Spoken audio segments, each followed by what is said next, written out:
Hello साथियों, आज मैं कोई क्लास नहीं लेने आया हूँ, बल्कि आज बात करने वाला हूँ उस बेरोजगार युवाओं की जो कि एक मुहिम चल रही है अभी, बेरोजगारी हल्ला बोल।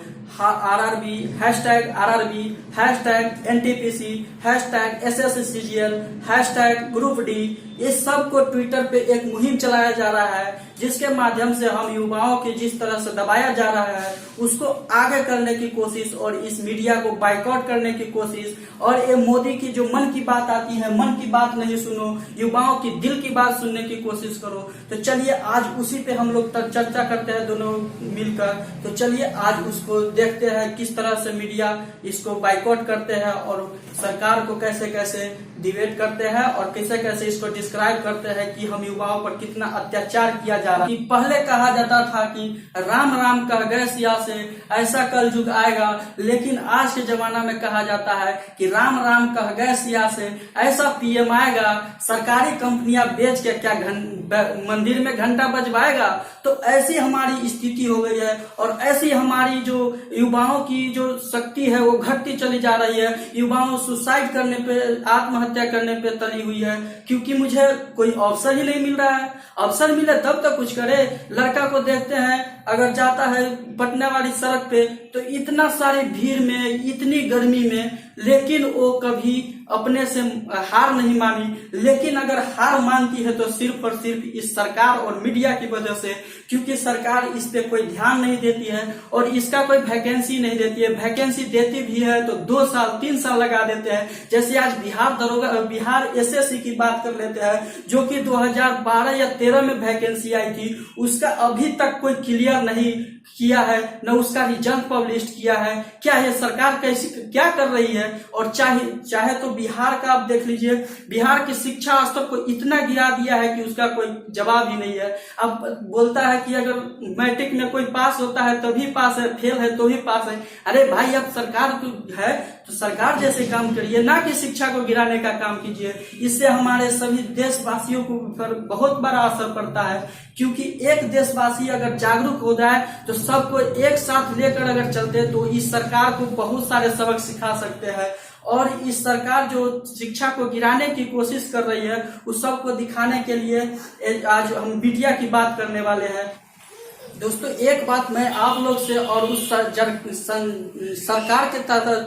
सरकार के पास पहुंचाना चाहता हूं, जो कि ये बात है कि अगर राम मंदिर बन सकता है, उसका उद्घाटन हो सकता है, तो हम युवाओं के लिए वो नौकरी की एग्जाम क्यों नहीं हो सकती है, जो कि 2 साल पहले से पड़ी हुई है और उसका कोई पता नहीं है। तो जब राम मंदिर जाकर आप उद्घाटन कर सकते हैं इस लॉकडाउन में कोविड-19 के कारण, जो कि कोविड-19 में सब लोग घर पे दबे हैं, क्योंकि मुझे पता है कि बाहर जाने से कोरोना होता है। तो उसके लिए जब बाहर जाने का मना है तो आप जाकर राम मंदिर को बना सकते हो, उसका उद्घाटन कर सकते हो। तो हम युवाओं के लिए आप नौकरी का एग्जाम क्यों नहीं करा सकते हो। तो ये बात आप लोग को समझनी होगी। और ये जो हम लोग का मुहिम चल रहा है, हैशटैग आरआरबी, हैशटैग एनटीपीसी, ये जो ट्विटर पर जाकर जितना हो सके ट्वीट करो, जिससे सरकार को पता चले कि हम लोग भी एक जो लेवल है, उसकी छोटे से लेवल है, उसको आगे बढ़ाने की कोशिश करें और युवाओं को दिखाना है और सरकार को दिखाना है कि युवाओं में कितना पावर है और उस सारी बात किया जाए। तो आज फिर उस मीडिया की बात करे जाए तो हमारे लोकतंत्र के 4 स्तंभ होते हैं: विधायिका, न्यायपालिका, कार्यपालिका और एक चौथा स्तंभ जो मीडिया को बोला गया है। तो ये मीडिया का काम है कि वो तीनों स्तंभ का जो मुद्दा है उसको उठाकर न्यूज चैनल पे चलाया जाए। लेकिन ये मीडिया मेरे को जो युवा पीढ़ी हमारे साथी है उसका तो कोई ध्यान ही नहीं है। अगल बगल सब चीजें तो छापती है, सब चीजें दिखाती है कि सुशांत सिंह राजपूत ने जब सुसाइड किया तो उसके पीछे क्या था। चलो वो सही है, लेकिन 1 महीने 2 महीने से इसी चीज को लेकर घिसना ये बहुत बड़ी बेवकूफी है, जो कि मीडिया को समझना चाहिए कि 2 साल आज एनटीपीसी का होने जा रहा है तो इसको एक बार क्यों नहीं दिखाया जाए। रवीश कुमार ने कुछ एनडीटीवी के रवीश कुमार ने कुछ मुद्दा उठाते हैं तो उसको दबाने की कोशिश करने के लिए बहुत सारे मीडिया उस पर लग जाते हैं, लेकिन और सारे मीडिया तो सिर्फ और सिर्फ एक ही बात कहते हैं, मोदी मोदी मोदी।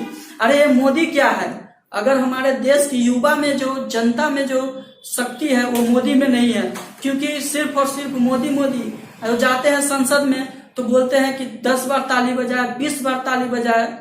वो छींकते हैं तो कहते हैं 10 बार छींके हैं, 1 बार छींके हैं। लेकिन हमारे युवा को जो 40 से 45% युवा हमारे देश की घिसते जा रहे हैं, उसका कोई चिंता नहीं है इसको। तो ये चिंता को जड़ से खत्म करते जा रही है। इसी को उठाने के लिए हम लोग मुहिम चलाए हैं यूट्यूब पे या सोशल मीडिया पे। तो इसको ज्यादा से ज्यादा सपोर्ट करें और 1 सितंबर को 11 बजे तक इसको इतना ट्रेंड कर दे जो कि हमारे व्यवस्था है, सरकार है, मीडिया है, सबको पता चल जाए कि मेरा ये युवा पीढ़ी है, कुछ भी करने को तैयार है और कुछ भी कर सकता है। तो आज मैं मोदी सरकार है उनसे कुछ सवाल करना चाहता हूं, जो कि मैं यहाँ अपने डायरी में लिखा हूं। जैसे काला धन आपने कहा कि मैं काला धन वापस लाऊंगा, वो तो सही था, काला धन आपने कहा कि वापस लाऊंगा, लेकिन सब जनता खुश हो गया कि चल भाई काला धन जो पड़ा है वो सब वापस आ जाएंगे। तो काला धन वापस जब आ गया आपके कहने के अनुसार, तो ये जो आरबीआई का जो खाता है वो क्यों खत्म हो गया? आरबीआई सन्नाटा क्यों पड़ गया? जो कि पहले दूसरे से कर्ज लेने को 1 लाख करोड़, जापान से 1 लाख करोड़ कर्ज लिया, वो क्यों लिया आपने? जब काला धन वापस आ गया तो ये क्यों लेने के क्या जरूरी था? फिर नेक्स्ट क्वेश्चन है मेरा नेक्स्ट क्वेश्चन है, रोजगार दिखाने के लिए आप जब रोजगार दिखा रहे हैं तो बेरोजगार क्यों बना रहे हैं सब लोग को? आप जब रोजगार दिखा रहे हैं तो रोजगार की बात करो ना, रोजगार की बात ना करके और उसको बेरोजगार ही बताने जा रहे हो। थर्ड क्वेश्चन मेरा है, अगर दोगुनी आय करने की बात आपने कही तो दोगुनी आय कहने की बात तो कही सही है, लेकिन उसको आय को खत्म क्यों करने जा रहे हो बेरोजगारी के कारण? जो कि बेरोजगार युवाएं हैं वो आज बोल रहे हैं कि हमारी आय जो पहले कुछ था आज वो आधा से भी ज्यादा खत्म होने जा रही है। ये क्यों हो रही है इससे? और मेरा 4th सवाल है, अगर सस्ता पेट्रोल करने की बात कही आपने, सस्ता पेट्रोल करने की बात कही तो सस्ता तो हुआ नहीं, वो एकाएक बढ़ गया। फिर उसके साथ जो पेट्रोल के साथ जो डीजल था, डीजल का भी दाम खत्म कर दिया आपने और डीजल को भी बढ़ा कर ले गया ऊपर तक। तो पेट्रोल के साथ साथ डीजल को भी बढ़ा दिया। फिर 5 क्वेश्चन है मेरा, अगर बुलेट ट्रेन को चलाने की कोशिश किया तो आपने ये रेलवे को निजीकरण क्यों सौंपने जा रहे हैं? अगर निजीकरण ही करना था तो आपने बुलेट का सपना तो दिखाया, तो बुलेट ही करना, निजीकरण क्यों? क्योंकि हमारे देश में जो सबसे ज्यादा आय आती है तो कहीं से आती है, तो वो सबसे बड़ी कंपनी मेरी आरआरबी है जो कि रेलवे है। तो ये रेलवे को प्राइवेटाइजेशन क्यों, एयरपोर्ट को क्यों? ये सब पे थोड़ा ध्यान दीजिएगा, क्योंकि ये 5 क्वेश्चन मेरा है, आपसे 5 क्वेश्चन है। ये 5 क्वेश्चन को ध्यान रख के इस 5 क्वेश्चन को सरकार के पास पहुंचानी है और मीडिया के माध्यम से मीडिया को कैसे बाइकआउट करे उसको भी ध्यान रखिएगा। एक बात और कहना चाहूंगा, आप जो प्राइवेटाइजेशन कर रहे हैं उससे हमारे युवा पीढ़ी पर कितना असर पड़ा है आप जानते हैं? कि युवा पीढ़ी एक देश का भविष्य होता है, उसके साथ इतना बड़ा खिलवाड़ क्यों? अगर एयरपोर्ट से 20,000 30,000 कर्मचारी को निकाला जाता है, MTNL BSNL से भी 30,000 40,000 कर्मचारी को निकाला जाता है, और उसके बाद दूसरे टेलीकॉम कंपनी को शिखर पे पहुंचाने का कोशिश कर रहे हो। तो ये पहुंचाने की कोशिश बंद करो मोदी जी, क्योंकि इससे हमारे देश के युवा पे बहुत बड़ा प्रभाव पड़ने वाला है। तो प्लीज आप ऐसा नहीं करो और हमारे युवा पीढ़ी पे ध्यान दो, क्योंकि युवा पीढ़ी ही हमारे देश के भविष्य है।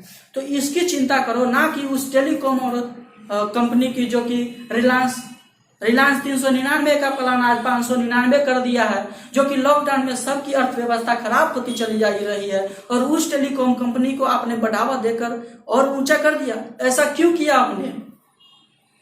उसके साथ तो और भी कंपनियां थी, ऐसा इसलिए किया कि आपने उससे कुछ ले रखा है। और एक बात और आपसे, ये जो मेरा संविधान का जो भारत है वो एक लोकतंत्र देश है और एक धर्मनिरपेक्ष देश है, तो आपने इसको हिंदू मुस्लिम करके क्यों बढ़ावा दे रहे हो? सिर्फ और सिर्फ आपको एक ही मुद्दा मिलता है हिंदू मुस्लिम करने का। अरे हिंदू मुस्लिम उस धर्म में होती है जो एक पंथ निरपेक्ष राज्य नहीं होती है, जबकि मेरा भारत एक पंथ निरपेक्ष राज्य है। तो इसमें हिंदू मुस्लिम वाली बात कहां से आ जाती है, जो आप हिंदू मुस्लिम करते करते आज सारे देश को विभाजन के कगार पर पहुंचा दिए हो, और जैसे कि रेत दिया गला आपने सबको। तो ऐसा धर्मनिरपेक्ष वाली बात नहीं करो, सबको एक समान लेकर चलो। आप जिस तरह से सबको एक समान नहीं देख पाते हो तो आपने इस्तीफा दे दो, सबसे अच्छा है। लेकिन इस बेरोजगारी के कारण युवाओं पे हो रहे अत्याचार पे थोड़ा ध्यान दिया करो भाई, क्योंकि बेरोजगारी के लिए युवा तो कितना सुसाइड करने के तैयार हो जाते हैं। लास्ट में एक बात और कहना चाहूंगा, जाते जाते दो पंक्तियों के साथ अपने वाचन को विराम करूंगा। राम राम कह गए सिया से, ऐसा कलयुग आएगा जो कि पहले होता था। लेकिन आज के जमाने में क्या होता है, राम राम कह गए सिया से, ऐसा पीएम आएगा सरकारी नौकरियां को बेचकर क्या मंदिर में घंटा बजवाएगा? नेक्स्ट है सुशांत के मौत से हमें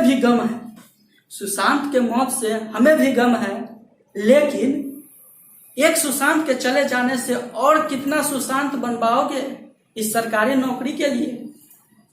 तो थोड़ा सा इसको ध्यान रखिएगा और इसे बहुत सारे ट्रेंडिंग पे कीजिए, जैसे #RRB, #NTPC, #Group D, #SSC। और आप लोग से लास्ट बात कहना चाहता हूँ, मन की बात नहीं बल्कि दिल की बात सुनो, युवाओं की दिल की बात सुनो। मन की बात नहीं कि युवाओं की दिल की बात सुनो, क्योंकि मन की बात उससे की जाती है जो कि हमारी पत्नी होती है, हमारी गर्लफ्रेंड होती है, ना कि युवाओं से की जाती है। तो युवाओं से दिल की बात करने की कोशिश करो। Thank you.